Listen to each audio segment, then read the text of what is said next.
Hello everyone, Assalamu alaikum. Welcome to my YouTube channel Talent Academy. Today we are discussing about the host defense. So this is the part 2. So without wasting any time अपनी video को जो है वो start करते हैं. सबसे पहले हमारे पास है द प्रोसेस ऑफ फैगोसाइटोसिस. ठीक है, you already know about what is the phagocytosis. So this phagocytosis can be divided into 3 steps. एक हमारे पास होता है माइग्रेशन, इंजेशन एंड किलिंग. तो जो हमारे पास कोई भी फॉरेन बॉडी हमारे अंदर आई है, बैक्टीरिया है, ठीक है, तो वो जो हमारे अंदर आया है उसको हमारी बॉडी 3 तरह से जो है वो किल करती है या फैगोसाइटोसिस करती है 3 तरीके से. एक तो माइग्रेशन होता है, ठीक है, एक इंजेक्शन होता है और एक किलिंग होता है.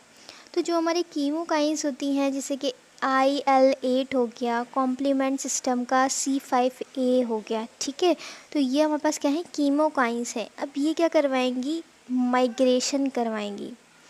ठीक है, किसकी माइग्रेशन करवाएंगी, पॉलीमॉर्फ न्यूक्लिक, ठीक है, न्यूक्लियर जो हमारे पास होते हैं ना, पॉलीमॉर्फ न्यूक्लियर न्यूट्रोफिल्स जो होते हैं ना, उनकी माइग्रेशन को इंड्यूस कौन करवाएगा, ये साइटोकाइंस जिसमें IL-8 आता है और C5a कॉम्प्लीमेंट सिस्टम का आता है. ठीक है जी. तो आगे यहाँ पर लिखा हुआ है कि जो PMNS यानी पॉलीमॉर्फ न्यूक्लियर न्यूट्रोफिल्स जो हमारे पास है ना, ये सर्कुलेट करेंगे.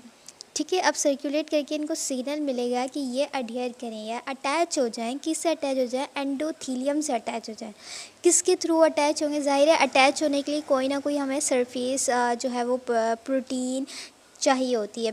ठीक है, तो यहाँ पर लिखा हुआ है सरफेस लोकलाइज प्रोटीन्स मौजूद होती हैं. कहाँ पर होती हैं, एंडोथीलियम पर मौजूद होती हैं. जब ये प्रोटीन यहाँ मौजूद होंगे तो हमारे जो पॉलीमॉर्फ न्यूक्लियर जो न्यूट्रोफिल्स है ना हमारे पास, वो इस पर अटैच हो जाएंगे. ठीक है, तो जो हमारी एंडोथीलियम होती है उसको हम आईकेम कहते हैं. ठीक है, आईकेम मतलब कि इंट्रासेल्युलर अडहेशन मॉलिक्यूल्स होते हैं. ठीक है, अब यहाँ पर जो है वो PMN जो हैं उनके रिसेप्टर्स मौजूद होते हैं या सरफेस प्रोटीन्स होती हैं, सॉरी रिसेप्टर नहीं, सरफेस प्रोटीन्स मौजूद होती हैं. जैसे कि हमारे पास सिलेक्टिन होता है और इंटेग्रेंस. तो सिलेक्टिन और इंटेग्रेंस, ठीक है, कहाँ अटैच होंगे, ये हमारे पास सरफेस प्रोटीन है, ये अटैच होंगी एंडोथीलियम पर. ठीक है, आईकेम या एंडोथीलियम पर अटैच होंगे. जब ये अटैच होंगे तो पॉलीमॉर्फ न्यूक्लियर न्यूट्रोफिल्स जो हैं उनको सिग्नल मिलेगा कि वो आके इससे अटैच हो जाए. ठीक है, अभी किस तरह से वर्क करता है थोड़ा जो है वो देख लेते हैं. इसको पढ़ रहे हैं कौन सा, माइग्रेशन का, कि जो हमारे पास न्यूट्रोफिल्स हैं वो माइग्रेट किस तरह करते हैं, उनको सिग्नल किस तरह मिलता है. जैसे कि ये हमारे पास सिंपली ये हमारे पास एंडोथीलियम है. ठीक है, अब एंडोथीलियम पे मैंने आप लोगों को कहा कि यहाँ पर हमारे पास जो है वो सिलेक्टिन वगैरह मौजूद होते हैं और इंटेग्रिन्स मौजूद होते हैं. तो ये हमारे पास एंडोथीलियल है और इसके ऊपर एक जो है वो मॉलिक्यूल है जो इंटरसेल्युलर एडेशन मॉलिक्यूल्स था, वो यहाँ पर अटैच होता है. ठीक है, this is the endothelium. Okay, and this is the surface protein molecule. ठीक है, जस्ट लाइक आईकेम जिसको हम कहते हैं इंट्रासेल्युलर एडेशन मॉलिक्यूल जो हमारा है ना वो. तो हमने ये लिख दिया, ये हमारे पास आईकेम. अब ये हमारे पास मॉलिक्यूल है, सरफेस प्रोटीन मॉलिक्यूल है. यहाँ पर आके जो हमारे पास पॉलीमॉर्फ न्यूक्लियर न्यूट्रोफिल्स हैं वो यहाँ पर आके अटैच होंगे विद द हेल्प ऑफ इंटेग्रेंस. ठीक है, तो ये हमारे पास यहाँ पर ये आ गए इंटेग्रेंस. ठीक है, इसकी स्पेसिफिक जो है वो just like the enzyme and substrate relation होता है, इस तरह से यहाँ पर ये इस तरह से फिक्स हो जाएगा यहाँ पर. ठीक है, तो ये हमारे पास क्या हो गया यहाँ, ये हमारे पास है इंटेग्रेंस. तो इंटेग्रेंस जो है ना वो इस तरह से काम करेगा. दूसरा हमारे पास है सिलेक्टिन. तो सिलेक्टिन भी जो है ये हमारी एंडोथीलियल है, यहीं पर ही आके इसको अटैच होना होता है. जस्ट लाइक ये हमारे पास सिलेक्टिन की कुछ इस तरह से शेप होती है, इस जस्ट लाइक दिस, इस तरह से इसकी शेप होती है. ठीक है, और यहाँ पर आके न्यूट्रोफिल्स ने अटैच हो जाना होता है. ठीक है, तो ये हमारे पास न्यूट्रोफिल्स की ये माइग्रेशन इस तरह से होती है. न्यूट्रोफिल्स की माइग्रेशन इस तरह से होगी. ठीक है, इसी तरह से यहाँ पर भी जब इंटेग्रेंस आएंगे, इंटेग्रेंस क्या है असल में, ये हमारे पास पॉलीमॉर्फ न्यूक्लियर के जो है रिसेप्टर यहाँ पर आके अटैच ही तो हुए ना, तो ये हमारे पास यहीं पर ही क्या आ जाएंगे, न्यूट्रोफिल्स आ जाएंगे। ठीक है, तो इस तरह से ये हमारे पास जो है ना वो मैकेनिज़्म काम करता है। आई होप कि आपने इसको अच्छे से अंडरस्टैंड कर लिया होगा। अब आगे यहाँ पर लिखा हुआ है कि ICAM proteins intracellular adhesion molecules, proteins जो हमारे पास होती हैं ये एंडोथीलियम पर होती हैं। ये कब इंड्यूस होती हैं, जब इन्फ्लेमेशन मेडिएटर जैसे कि IL-1 और TNF जो है वो आते हैं, तो इनको क्या मिलता है, सिग्नल मिलता है और ये जो है वो अपना काम करना स्टार्ट कर देते हैं। Production by the macrophages in response to the bacterial infection, कोई भी बैक्टीरियल इन्फेक्शन होगा उसके रिस्पॉन्स में मैक्रोफेजेस जो हैं वो इसकी प्रोडक्शन कर देंगे।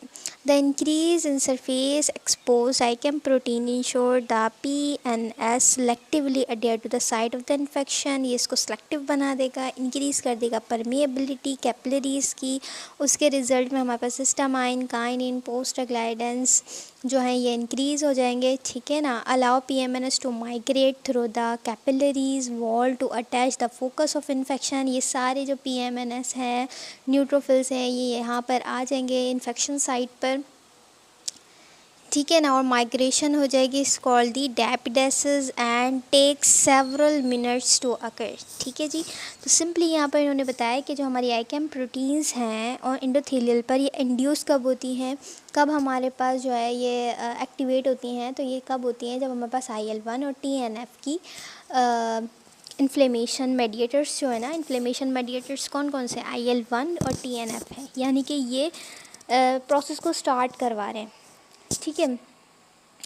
तो जो हमारे पास इंक्रीज़ हो जाएगी ये आईकैम प्रोटीन, जैसे ही इंक्रीज़ होगी तो PMNS जो है वो इन्फेक्शन साइट पर जाएंगे, बहुत सारी परमिएबिलिटी इंक्रीज़ होगी, हिस्टामाइन रिलीज़ होगा, काइनिन, प्रोस्टाग्लैंडिन ये इंक्रीज़ होंगे, जिसकी वजह से जो न्यूट्रोफिल्स हैं वो वहाँ पर माइग्रेट करेंगे और कैपिलरी की वॉल से जो है वो गुजरने की कोशिश करेंगे थ्रू द कैपिलरी वॉल।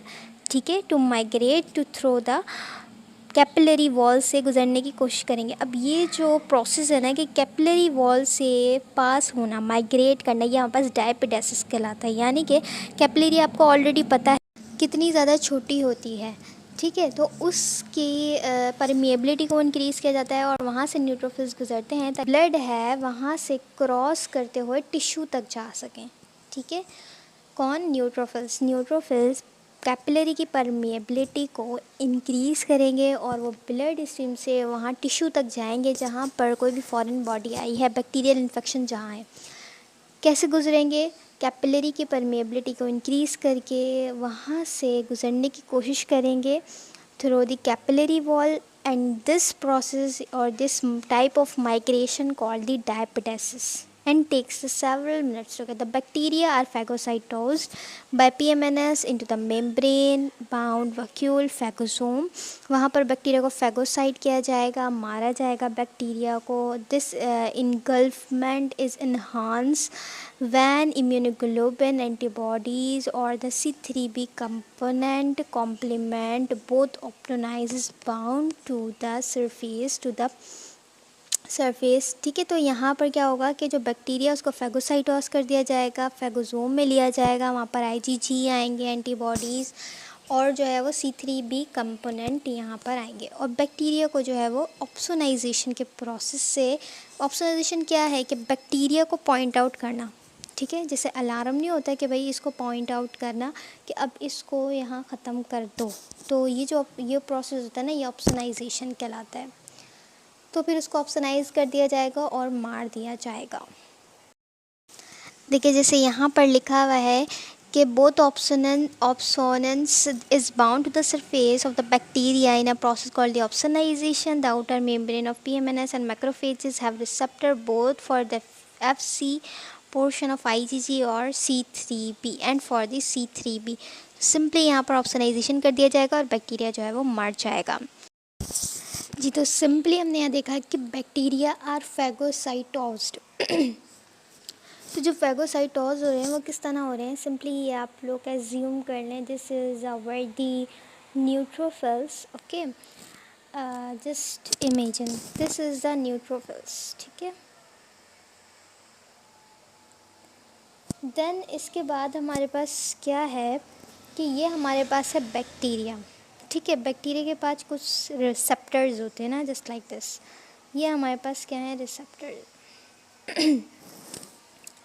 अब क्या हुआ कि बैक्टीरिया की जब हम फैगोसाइटोस्ट करते हैं with the help of the neutrophils, polymorph nuclear neutrophils के थ्रू, तो ये जो हमारे पास बैक्टीरिया है ना, इसको सेल के अंदर ले लिया जाता है, ठीक है। ये जो न्यूट्रोफिल्स है ना, ये अपने अंदर ले लेंगे। तो जब ये अंदर जाएगा तो ये बन जाएगा फैगोजोम। क्या बन जाएगा, फैगोजोम बन जाएगा। अब ये जो बैक्टीरिया है ना, ये जब अंदर जाएगा तो ये वैक्यूल की फॉर्म में जाएगा, जस्ट लाइक दिस। ये वैक्यूल बन जाएगा, ठीक है। तो लेकिन फैगोसाइटोसिस का प्रोसेस तो हुआ है हमारे, लेकिन bacteria more likely to eat हो गया, ऑप्सोनाइजेशन हो गई। वो किस तरह से हो गई, जब बैक्टीरिया बाहर था तो इसके रिसेप्टर्स पर एक तो आईजीजी ने आके अटैच होना हो गया, ठीक है। एक तो आईजीजी आके यहाँ अटैच हो गया, दूसरा हमारे पास C3b यहाँ पर इस तरह से अटैच हो जाती है। तो जब ये इस तरह से बैक्टीरिया पर अटैच हो जाती हैं तो हमारी बॉडी को सिग्नल मिलता है कि अब ये बैक्टीरिया क्या हो गया है, ऑप्सोनिन हो गया है, ठीक है। कि अब इसको मोर लाइकली टू ईट बन गया है, कि अब इसको तो एनी हाउ ख़त्म करना है। तो न्यूट्रोफिल्स आते हैं, इसको अपने अंदर लेते हैं, फैगोजोम बना लेते हैं, इस वैक्यूल की फॉर्म में लेते हैं, ठीक है। अब ये bacteria more likely to eat कब हुआ, जब हमारे पास आईजीजी यहाँ पर अटैच हो गया, C3b भी अटैच हो गया, इसको और ऑप्सोनाइजेशन का प्रोसेस हो गया, यानी कि और ऑप्सोनिन बन गया कि भाई अब इसको ख़त्म करना है। तो हमारे न्यूट्रोफिल्स इसको अपने अंदर ले लेते हैं, वैक्यूल की फॉर्म में अपने अंदर रख लेते हैं इस बैक्टीरिया को, ठीक है। तो ये हमारे पास क्या, अब बैक्टीरिया नहीं, अभी क्या कहलाएगा, फैगोजोम कहलाएगा, ठीक है। अब इसके अंदर ही क्या है, हमारे पास बैक्टीरिया मौजूद है, ठीक है। अब यहाँ पर लिखा हुआ है एट द टाइम ऑफ इंगल्फमेंट, जब इंगल्फमेंट होगी यानी बैक्टीरिया सेल के अंदर गया, वहाँ पर इंगल्फमेंट हो गई, यानी बैक्टीरिया को न्यूट्रोफिल्स और मैक्रोफेजेस से इंगल्फ कर लिया है, ठीक है। A pathway known as a respiratory burst. अब अगर ये पाथवे स्टार्ट होता है रेस्पिरेटरी बर्स्ट, अब इसमें क्या होता है, which result in the production of the super oxides, radicals and hydrogen पर ऑक्साइड, ठीक है। तो ये रेस्पिरेटरी बर्ड्स का अगर ये प्रोसेस के थ्रू बैक्टीरिया को मारते हैं तो क्या चीज़ बनना शुरू हो जाती है, hydrogen super oxide, radicals and hydrogen पर ऑक्साइड बनते हैं। अब दीज हाईली रिएक्टिव कंपोनेंट्स होते हैं, ये बहुत ज़्यादा हाईली कंपोनेंट्स होते हैं, आर माइक्रोबिसिडल, यानी कि बैक्टीरिया को मारने के लिए बहुत ज़्यादा जो है ना वो हाईली रिएक्टिव कंपोनेंट्स होते हैं। जैसे NADPH oxidase is the enzyme that synthesize super oxides and super oxide dismutase is the enzyme that synthesize hydrogen peroxide. जो हमारे पास मैक्रोफेजेस हैं और न्यूट्रोफिल्स हैं वो रेस्पिरेटरी बर्स्ट वाला प्रोसेस कर रहे हैं, ठीक है। तो वो प्रोड्यूस कर रहे हैं सुपर ऑक्साइड, ठीक है। और हमारे पास कौन से कंपोनेंट, रेडिकल्स हैं और हाइड्रोजन पेरोक्साइड, ये तीन चीज़ें प्रोड्यूस कर रहे हैं। तो ये जो हाइड्रोजन पेरोक्साइड है वो ये जो हमारे पास सुपर ऑक्साइड है ये कब बन रहा है, जब हमारे पास NADPH ऑक्सीडेज, ये जब एंजाइम होगा तो किसकी प्रोडक्शन होगी, सुपर ऑक्साइड्स की। और सुपर ऑक्साइड डिसम्यूटेज जो एंजाइम है वो किसकी प्रोडक्शन कर रहा है, हाइड्रोजन पेरोक्साइड की, ठीक है। सिंपली यहाँ पर ये बताया जी। तो नेक्स्ट अब यहाँ पर लिखा हुआ है nitric oxide is an another important microbicidal agent. Microbicidal मतलब क्या है कि बैक्टीरिया को मारने, मतलब मर जाए जिससे बैक्टीरिया के लिए हार्मफुल हो। It is a reactive nitrogen intermediate. अब यहाँ पर नाइट्रिक ऑक्साइड्स की भी फॉर्मेशन होती है, यह हमारे पास क्या है, एक रिएक्टिव नाइट्रोजन इंटरमीडिएट है जो कि सिंथेसाइज हुआ है inducible enzyme called the nitric oxide synthase. अभी नाइट्रिक ऑक्साइड सिंथेज ने नाइट्रिक ऑक्साइड की प्रोडक्शन की है, किसके रेस्पॉन्स में, एंडोटॉक्सिन्स के रेस्पॉन्स में। नाइट्रिक ऑक्साइड जो है वो पार्टिसिपेट करेगा इन oxidative killing of ingested microbes, microbe को किलिंग ऑफ इंजेस्टेड माइक्रोब्स, ठीक है।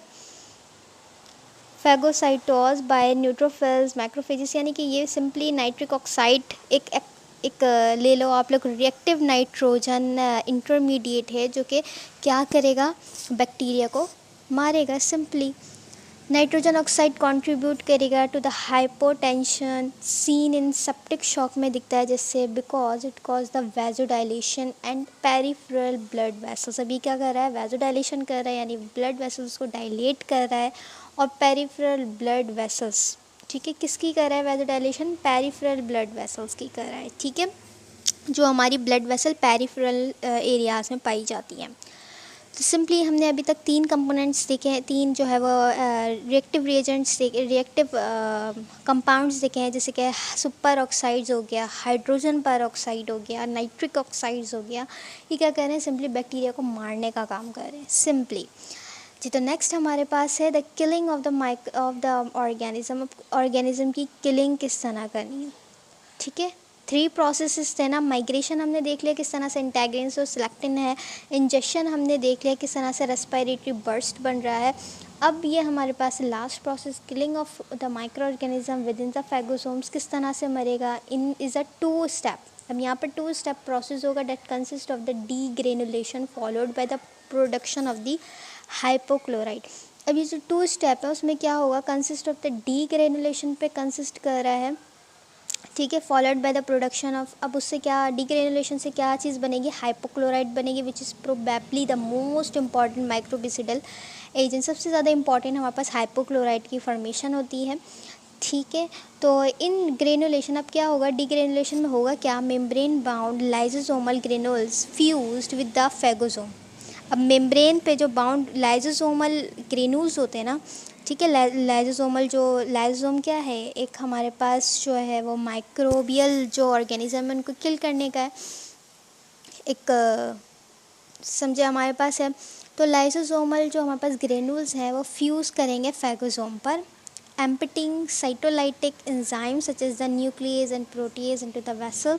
This converts the phagosome into a structure called the phagolysosome, where the actual killing of microorganism occur. The most important bactericidal mechanism is the production of the hypochloride which damages bacterial cell membrane, ठीक है। तो bacteria की जो cell membrane है उसको किल करने के लिए किसकी प्रोडक्शन हो रही है, यहाँ हाइपोक्लोराइड की प्रोडक्शन हो रही है, ठीक है, हाइपोक्लोराइड की प्रोडक्शन हो गई। अब किस तरह से हो रही है, डीग्रेनुलेशन के प्रोसेस के थ्रू। अब ये किस तरह से वर्क करता है, अब हमने ये तो समझ लिया था कि फेगोसोम बन चुका है। अब हमारे पास दिस इज़ दी न्यूट्रोफिल्स। अब आगे हम देखते हैं कि बैक्टीरिया अंदर चले गया है, ये हमारे पास क्या बन गया है, फेगोसोम है, ठीक है।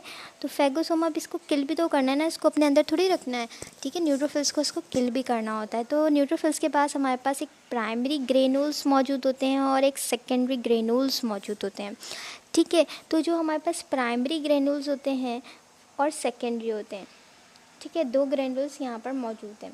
जो हमारे पास सेकेंडरी होता है ना, सेकेंडरी है वो हमारे पास स्मॉल होता है, ठीक है, और जो प्राइमरी है ना वो हमारे पास क्या होता है, लार्ज होता है, ठीक है। और जो हमारे पास सेकेंडरी ग्रेनुल्स हैं उनके अंदर भी एंजाइम्स मौजूद हैं, और जो हमारे पास प्राइमरी है ना उनके पास भी एंजाइम्स मौजूद होते हैं। अभी कौन से एंजाइम है, तो ये हमारे पास क्या है, लाइसोसोमल एंजाइम्स होते हैं, ठीक है। हमारे पास लाइसोसोम होता है, सेल के अंदर लाइसोसोम आप लोगों ने पढ़ा होगा। तो लाइसोसोम हमारी बॉडी में मौजूद होते हैं, जैसे अभी हमने रीड करा कि मेम्ब्रेन बाउंड लाइसोसोम यहाँ पर आ जाएंगे, ग्रेनुल्स, ठीक है। अब ये ग्रेनुल्स हैं, इनके अंदर एंजाइम्स हैं, कौन सा एंजाइम है, लाइसोसोमल एंजाइम्स हैं, ठीक है। यहाँ तक बात क्लियर हुई। अब क्या होगा, ये जो हमारे ग्रेनुल्स हैं ना, ये जो ग्रेनुल्स हैं ये आके इस पर अटैच करेंगे, किस पर, फैगोसोम पर, जो बैक्टीरिया था भाई इसको ख़त्म भी तो करना है ना, इस पर अटैच हो जाएंगे, ठीक है। तो जैसे ही ये अटैच होंगे, अटैच होने के बाद ये फैगोसोम नहीं रहेगा, ये चेंज हो जाएगा फैगोलाइसोसोम में। अब ये बन चुका है फैगोलाइसोसोम। अब जैसे ही ये फैगोलाइसोसोम होगा तो ये एक्सोसाइटोसिस करेगा, एक्सोसाइटोसिस, ठीक है। एक्सोसाइटोसिस करने के बाद ये बैक्टीरिया किल होगा with the help of oxygen dependent and oxygen independent mechanism start हो जाएगा यहाँ, ठीक है। सिंपली यहाँ इस तरह से होगा जी, तो सिंपली यहाँ पर मैंने आप लोग को बताया कि जो ग्रेन्यूल्स हैं ये यहाँ अटैच होंगे। तो जो हमारे पास प्राइमरी ग्रेन्यूल्स है ना, ये प्राइमरी है, सबसे पहले इसी को अटैच होना चाहिए। तो यहाँ पर सिंपली क्या होता है, सेकेंडरी भी अटैच होगा और प्राइमरी भी अटैच होगा। जैसे ही हमारे पास सेकेंडरी होता है, सेकेंडरी के पास हमारे पास प्रोटीएस, लाइपेस, ये वाले एंजाइम्स होते हैं। लेकिन जो हमारे पास प्राइमरी वाला है ना, उसके पास होता है माइलोपेरोक्सीडेज। अब ये जो माइलोपेरोक्सीडेज है ना, ये हमारे पास प्रोडक्शन करता है क्लोराइड की। ठीक है, किसकी प्रोडक्शन करेगा, क्लोराइड की। माइलोपेरोक्सीडेज, प्राइमरी से निकला माइलोपेरोक्सीडेज। ठीक है, प्राइमरी ग्रेनुल्स जो हमारा है वहाँ से निकला माइलोपेरोक्सीडेज। अब ये माइलोपेरोक्सीडेज किसकी प्रोडक्शन करेगा, हाइपोक्लोराइड की। अब हाइपोक्लोराइड की प्रोडक्शन मींस क्या, कि जो हमारे पास H2O2 की फॉर्मेशन नहीं हुई थी पहले, ये हमारे पास टॉक्सिक कंपाउंड है या इसको कह लो कि रिएक्टिव कंपाउंड है, इसकी प्रोडक्शन तो पहले ही हो चुकी थी। अब इसके साथ क्लोराइड का आयन आके अटैच हो जाएगा। अभी क्लोराइड का आयन अटैच कौन करवा रहा है, माइलोपेरोक्सीडेज अटैच करवाएगा। ठीक है, H2O2 पड़ा हुआ था वहीं, उसके साथ क्लोराइड आयन माइलोपेरोक्सीडेज एंजाइम ने आके अटैच करवाया, तो किसकी प्रोडक्शन हो गई, हमारे पास हाइपोक्लोराइड की प्रोडक्शन हो गई। ठीक है, तो प्राइमरी ग्रेनुल्स ने प्रोडक्शन की माइलोपेरोक्सीडेज की, माइलोपेरोक्सीडेज ने H2O2 के साथ कॉम्बिनेशन बनाया क्लोराइड का, देन प्रोडक्शन हो गई हाइपोक्लोराइड की। अब ये जो हाइपोक्लोराइड है ना, ये हाईली टॉक्सिक समझ लें आप लोग ना, कि इससे तो बैक्टीरिया मर ही जाना है। तो फिर ये हमारे पास इस पर अटैक हो जाएगा हाइपोक्लोराइड का, और ये हमारे पास क्या हो जाएगा, बैक्टीरिया कह लें कि फैगोसाइटोज्ड हो जाएगा, किल हो जाएगा पूरी तरीके से। लेकिन इसको और ज़्यादा फिर ये हम निकालेंगे बाहर, एक्सोसाइटोसिस होगी, यानी कि सेल से बाहर आएगा और ये पाथवेज स्टार्ट हो जाएंगे हमारे पास, oxygen dependent and oxygen independent pathways. अब ये आप लोग रीड कर लिएगा, सिंपली यहाँ पर यही कहानी लिखी हुई है जो मैंने आप लोग को अभी भी समझाई है। अब एडिशनल माइक्रोबिसिडल मैकेनिज्म होता है, उसके अंदर लैक्टोफेरिन भी होता है। लैक्टोफेरिन की प्रोडक्शन होती है जो कि चिलेट करता है आयरन को फ्रॉम द बैक्टीरिया से, लाइसोसोम विच डिग्रेड करेगा पेप्टाइडोग्लाइकेन। तो ये सारा जो है ये हमारे पास एडिशनल मैकेनिज्म है। जो इम्पॉर्टेंट मैकेनिज्म है वो मैं आपको अच्छे से समझा चुकी हूँ।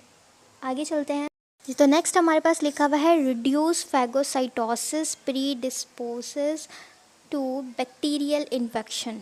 ठीक है, तो कुछ वो बैक्टीरियल इन्फेक्शन के अंदर क्या, रिड्यूस फैगोसाइटोसिस, यानी कि कुछ पेशेंट्स हैं या कुछ लोग हैं उनके अंदर बैक्टीरियल इन्फेक्शन जो है ना वो ख़त्म नहीं हो पा रहा। क्यों नहीं हो पा रहा, उनका जो मैकेनिज़्म है, फैगोसाइटोसिस का जो प्रोसेस है वो वीक हो गया है। वीक कब होगा, जब हमारी इम्यूनिटी कमज़ोर हो जाएगी। जैसे कि हमारे पास कुछ पेशेंट्स होते हैं, जैसे कि हमारे पास क्रोनिक ग्रेनुलोमेटस डिजीज़ जिसको होती है, इसमें क्या होता है, न्यूट्रोफिल्स अपनी एबिलिटी खो देते हैं। जब सारा काम ही न्यूट्रोफिल्स कर रहे हैं, उनकी एबिलिटी कम हो गई है, तो जाहिर सी बात है हम बैक्टीरियल इन्फेक्शन से अच्छी तरीके से फ़ाइट नहीं कर पाएंगे। दूसरी हमारे पास होती है चैडेक हैगाशी सिंड्रोम होता है। ये अच्छा खासा सिंड्रोम है कि इससे बहुत सारी मल्टीपल ऑफ डिजीज़ होती हैं। इसके अंदर एबनॉर्मल लाइसोसोमल ग्रेनुल्स, सारा काम किसका था, ग्रेनुल्स ही मार रहे थे, ग्रेनुल्स ही पर माइलोपेरोक्सीडेज की फॉर्मेशन की है। अब ग्रेनुल्स ही हमारे पास जो है वो एबनॉर्मल होंगे तो क्या ही हम जो है वो बैक्टीरियल इन्फेक्शन से फ़ाइट कर पाएंगे। तो कुछ हमारे पास जो है आप लोगों ने देखा ये वाली डिज़ीज़ है, ये चैडेक हैगाशी डिज़ीज़ सिंड्रोम है, सॉरी सिंड्रोम है, ये सिंड्रोम मतलब कलेक्शन ऑफ डिज़ीज़ यहाँ पर होंगे। अच्छा, किसी पेशेंट को हमारे पास न्यूट्रोपीनिया होता है। न्यूट्रोपीनिया सिंपली ये है कि न्यूट्रोफिल्स का पीनिया हो गया, मतलब न्यूट्रोफिल कम हो गए हैं। तो क्रोनिक ग्रेनुलोमेटस डिजीज़ में जो हमारे न्यूट्रोफिल्स है वो उनकी एबिलिटी ख़त्म हो जाती है, वो कम नहीं होते, उनकी एबिलिटी ख़त्म हो जाती है।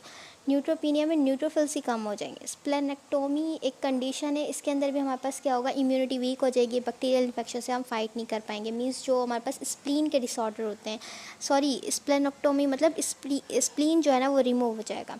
ठीक है, removes an important source of both phagocytes and immunoglobin and produce sepsis caused by 3। तो स्प्लेनेक्टोमी मतलब स्प्लीन की वजह से जो है ना वो हमारी इम्यूनिटी वीक हो जाएगी। ठीक है, तो इसको आप जो है वो नेम से बस थोड़ा बहुत आपके पास इन्फॉर्मेशन होनी चाहिए, अदरवाइज़ इम्पॉर्टेंट नहीं है। बस सिंपली ये है कि जो बैक्टीरियल इन्फेक्शन है उससे हम अच्छे से फ़ाइट नहीं कर पा रहे। क्यों? क्योंकि हमारा इम्यून सिस्टम वीक हो गया है। ठीक है, तो फैगोसाइटोसिस में सबसे ज़्यादा रोल न्यूट्रोफिल्स का आता है हमारे पास। ठीक है, देन लाइसोसोमल ग्रेनुल्स आप लोगों ने देखे उनका आता है। तो नेक्स्ट पेज पे देखते हैं क्या है जी, तो नेक्स्ट हमारे पास है डायबिटीज़ मेलाइटस। तो डायबिटीज़ मेलाइटस में भी जो है वो हमारे पास क्या होता है, पुअर ग्लूकोज होता है। ठीक है, तो इसमें भी हमारे पास क्या होता है, host defend in these patient reduce neutrophil function specially when hyperglycemia and acidosis, यानी कि बॉडी में बहुत ज़्यादा जो है वो हाइपरग्लाइसीमिया हो रहा है, यानी कि ग्लूकोज बहुत ज़्यादा है। कोई भी पेशेंट डायबिटीज़ का है वो कंट्रोल नहीं कर रहा, अनकंट्रोल जो है वो हमारे पास खाए जा रहा है, ग्लूकोज खाया जा रहा है, कोई भी उसका परहेज़ नहीं है, तो उसमें भी हमारे पास न्यूट्रोफिल्स का जो फंक्शन है ना वो रिड्यूस हो जाता है, जिसकी वजह से इम्यूनिटी वीक होती है और बैक्टीरियल इन्फेक्शन से ईजिली फाइट नहीं कर पाती है हमारी बॉडी। अच्छा जी, आगे यहाँ लिखा हुआ है 2 स्पेसिफिक डिजीज़ हैं, जैसे मैलिग्नेंट ओटाइटिस एक्सटर्नाई है। ठीक है, तो ये हमारे पास कौन बैक्टीरिया करवा रहा है, म्यूकोरमाइकोसिस है। ये 2 स्पेसिफिक डिजीज़ है, किससे एसोसिएट करती हैं, डायबिटीज़ से। अब डायबिटीज़ पेशेंट्स में ये डिजीज़ होंगी, क्यों होंगी, ये किससे रिलेटेड होंगी, बैक्टीरियल इन्फेक्शन है, ज़ाहिर है बैक्टीरियल इन्फेक्शन है। डायबिटीज़ वाले लोगों में बैक्टीरियल इन्फेक्शन जो है वो अक्सर जो है वो फाइट नहीं कर पाते due to the reduce ability of the neutrophils. Okay, so ये सारा जो है वो मैकेनिज़्म इन बीमारियों के बारे में लिखा हुआ है। आगे यहाँ पर फीवर की बात करिए, infection causes a rise in the body temperature. कोई भी इन्फेक्शन हमें होता है सबसे पहले फीवर होता है। ठीक है, तो ये हमारे पास क्या है, that is attributed to endogenous pyrogens. अब ये जो हमारे पायरोजेंस है, पायरोजेंस सिंपली फीवर है।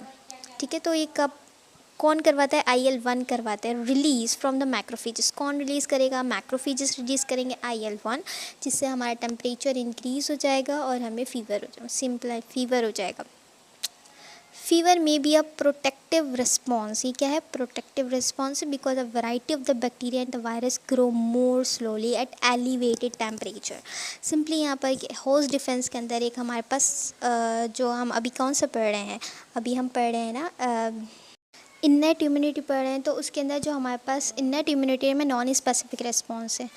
तो हमें फ़ीवर होना हमारी, इसका मतलब है हमारी बॉडी उस ऑर्गेनिज़म के अगेंस्ट फ़ाइट कर रही है, टेम्परेचर इंक्रीज़ हुआ है। जब टेम्परेचर इंक्रीज़ होता है तो बहुत सारे बैक्टीरिया और वायरस एलिवेटेड टेम्परेचर में, मतलब हाई टेम्परेचर में सरवाइव कम करते हैं, या ग्रो उनकी ज़्यादा अच्छी नहीं होती।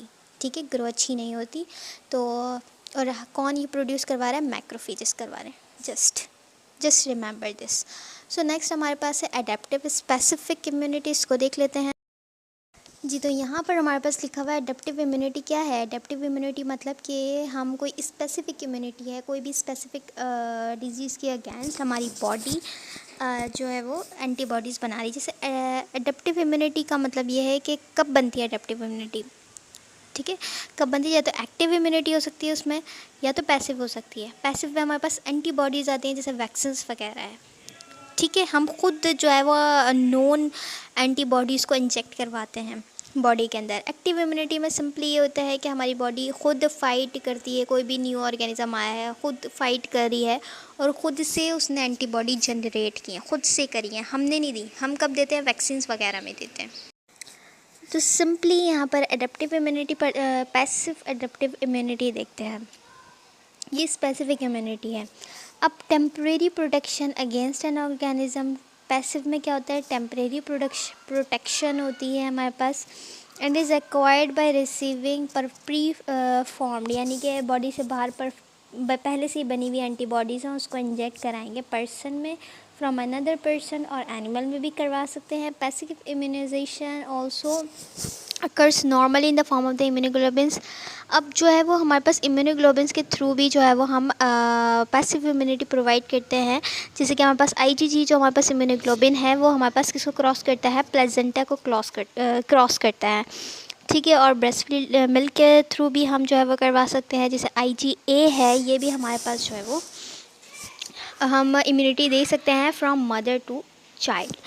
ठीक है, तो अब हमारे पास क्या कह रहे हैं, this protection is very important during the early days. अब ये जो हमारे पास क्या कहते हैं प्रोटेक्शन है ना, ये बहुत ज़्यादा इम्पॉर्टेंट है अर्ली डेज़ टू चाइल्ड के लिए, early days of life of child के लिए। ठीक है, तो हम फॉर एग्जांपल जैसे यहाँ पर एग्जांपल दिए कि इम्यूनाइजिंग करते हैं मदर की। ठीक है, कौन सी वैक्सीन देते हैं, TDAP। अब इसके अंदर हमें प्रोटेक्शन मिलती है अगेंस्ट द टेटनस, डिप्थेरिया, ठीक है, पर्टुसेस, ठीक है। इसके अगेंस्ट हमें क्या मिलती है, इम्यूनिटी देते हैं। हम किसको देते हैं, मदर को देते हैं, और ना सिर्फ मदर को, उसके साथ साथ उसके इन्फेंट को भी दी जाती है। ठीक है, तो किसके थ्रू, पैसेज ऑफ आईजीजी। अभी आईजीजी क्या करेगी, क्रॉस करती है प्लेजेंटा को, एज यू ऑलरेडी नो। तो ये हमारे पास मैकेनिज्म है।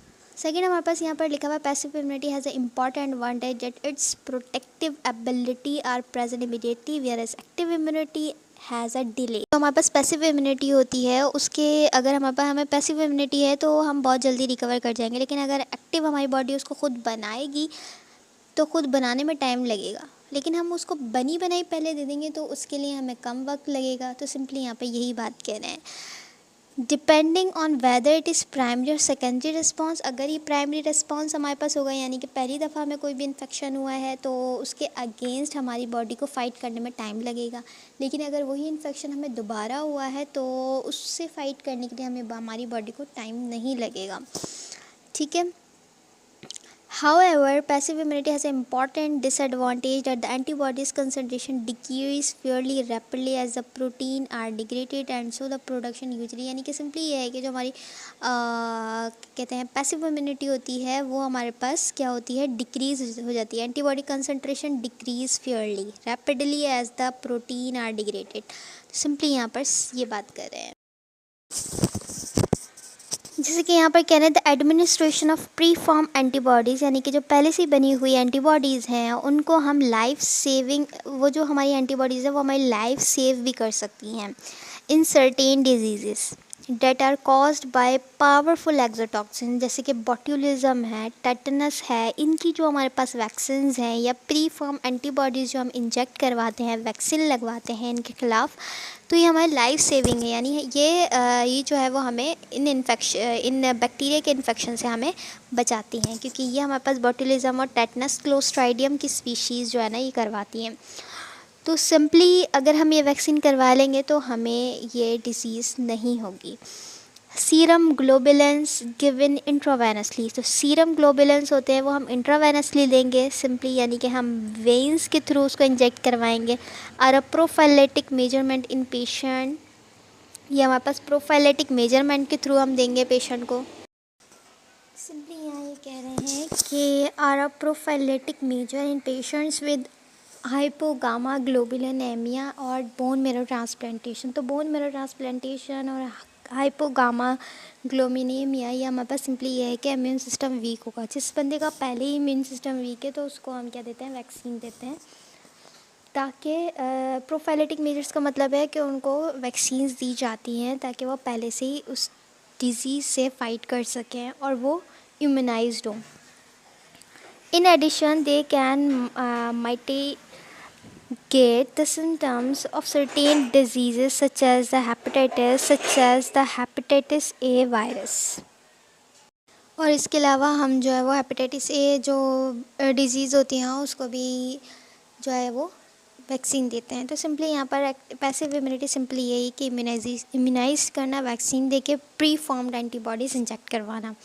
ठीक है, तो आगे हमारे पास एक्टिव अडेप्टिव इम्यूनिटी लिखा हुआ है, इसके अंदर हम देख लेते हैं क्या है जी। तो एक्टिव अडेप्टिव इम्यूनिटी जो है वो प्रोटेक्ट करती है, किस पर बेस करती है, जब कोई भी ऑर्गेनिज्म एक्सपोजर होता है, उसका एक्सपोजर होता है हमारी बॉडी में आता है, ओवर डिजीज़ होती है कोई, या फिर हमारे पास क्लिनिकल इन्फेक्शंस वगैरह होते हैं, तो this protection has a slower onset. अब ये जो हमारे पास इसकी प्रोडक्शन है इसका बहुत स्लो जो है वो ऑनसेट है, यानी कि ये वाली इम्यूनिटी बहुत स्लो जो है वो इंक्रीज़ बढ़ती है, लेकिन देर तक जो है वो हमारे पास इसका असर रहता है, यानी कि बहुत देर तक असर होता है। अब जैसे कि हमारे पास यहाँ कह रहे हैं कि the primary response usually take 7 to 10 days, यानी कि अगर प्राइमरी है, प्राइमरी रिस्पॉन्स का मतलब है वो वायरस या जो हमारा बैक्टीरिया है वो हमारे पास फर्स्ट टाइम आया है। ठीक है, हम सिंपली अभी यहाँ स्पेसिफिकली बैक्टीरिया की बात कर रहे हैं, तो जो हमारा बैक्टीरिया है वो हमारे पास फर्स्ट टाइम है, उसने हमें अटैक किया है, उस पर 7 to 8 days हमें लगेंगे एंटीबॉडीज़ बनने में to become detectable. An important advantage of active immunity is that an anamnestic means secondary response occur, means कि जब हमारे पास प्राइमरी रिस्पॉन्स बने आया, यानी कि पहली दफ़ा वो कोई भी बैक्टीरिया हमारे पास आया तो 7 से 10 दिन में हमारी बॉडी उसके अगेंस्ट एंटीबॉडी बनाएगी। ठीक है, लेकिन अब यहाँ पर ये कह रहे हैं इसका एडवांटेज ये है कि जैसे ही हमारे पास प्राइमरी रिस्पॉन्स के बदले में बन गया, अब जब वो ऑर्गेनिज़म दोबारा आएगा सेकेंडरी यानी दूसरी बार जब हमें इन्फेक्शन करेगा, तो वो हमारे लिए क्या होगा, there is a rapid response. तो हमारी बॉडी अब की बार उसको क्या करेगी, रैपिड रिस्पॉन्स करेगी, 3 दिन में रिस्पॉन्स कर देगी और लार्ज अमाउंट में एंटीबॉडीज़ बनना शुरू हो बनी होंगी, पहले से भी बनी हुई थी और भी बन जाएंगी उस एंटीजन के ख़िलाफ़, जो भी कोई भी बैक्टीरिया है उसके ख़िलाफ़, एंटीजन के ख़िलाफ़ पहले से ही एंटीबॉडीज़ थी हमारे पास, अब दोबारा एंटीबॉडीज़ और बनेंगी to an antigen that the immune system has previously इंटरकाउंट। Active immunity is mediated by both antibodies. ठीक है, मीन्स के जो एक्टिव इम्यूनिटी है वो कौन कौन करवाता है, एंटीबॉडी यानी कि बी सेल्स भी करवाते हैं और इसके अलावा टी सेल्स भी करवाते हैं। एंटीबॉडीज़ जो बनाते हैं बी सेल्स और टी सेल्स भी, उसको हम इम्यूनोग्लोबिन्स भी कह सकते हैं। तो सिंपली यहाँ पर ये कह रहे हैं प्राइमरी रिस्पॉन्स होता है, एक सेकेंडरी रिस्पॉन्स होता है जिसका दूसरा नाम एनामेस्टिक रिस्पॉन्स भी होता है सेकेंडरी का। ठीक है, तो प्राइमरी रिस्पॉन्स यानी कि सिंपली ये है कि अगर आपके पास कोई भी बाहर का बंदा पहली दफ़ा आए, फ़ाइट करे, तो आप इतने ज़्यादा पावरफुल नहीं होंगे क्योंकि आपको उसकी एबिलिटी का अंदाज़ा नहीं है, उसके ख़िलाफ़ आपके पास वेपन नहीं है।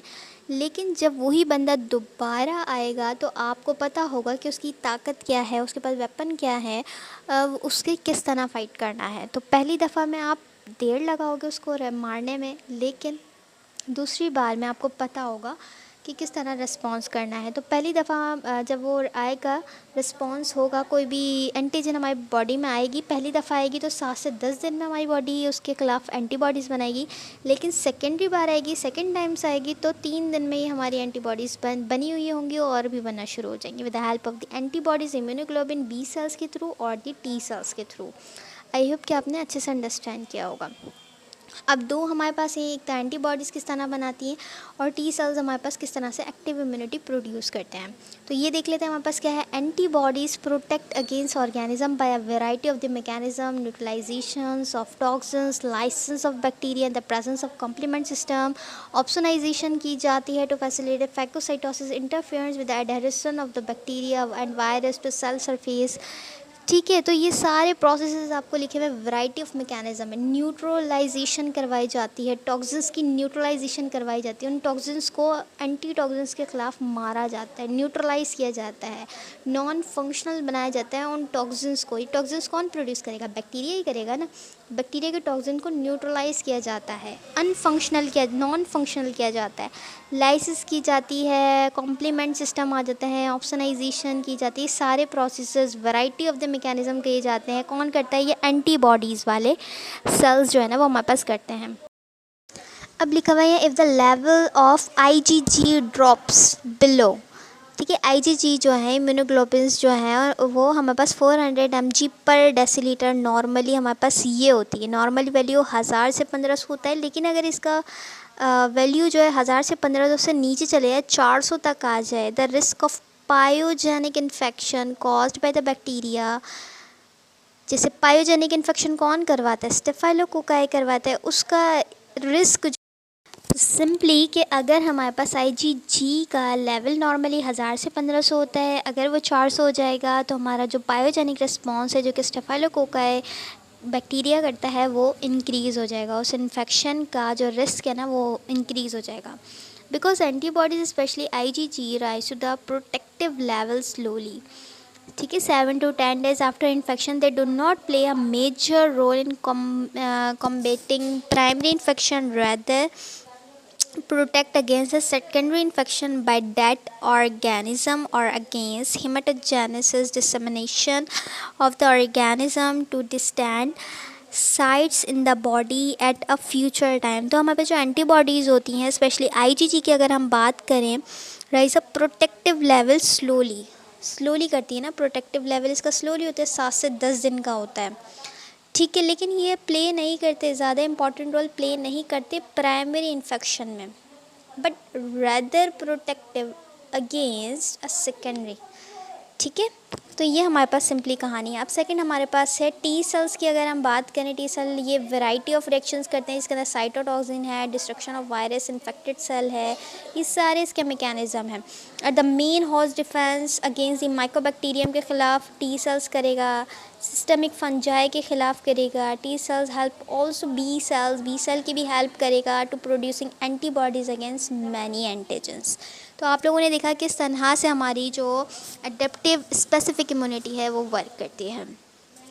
लास्ट में हमारे पास लिखा हुआ है failure of host defence predisposing to the infection. तो हमने यहाँ देखा था कि होस्ट डिफेंस जो है ना वो फेल हो गया है। वो किसकी वजह से होगा? कोई भी आपको इम्यूनिटी की वीकनेस होगी, ठीक है ना। तो ये सारे हमारे पास पहले ही हमने यहाँ देखा है ना, जिस तरह से हमारे पास इन्नेट इम्यूनिटी में हमने देखा था किस तरह से वीक हो रही थी होस्ट डिफेंस की, इसी तरह से हमारे पास एडेप्टिव इम्यूनिटी भी वीक होगी तो जो है वो इन्फेक्शन से हम लड़ नहीं पाएंगे। तो सिंपली आप रीड कर लिएगा, बहुत इजी लिखा हुआ है। तो वीडियो पसंद आए तो please like share and subscribe करें। Thank you very much. अल्लाह हाफ़िज़।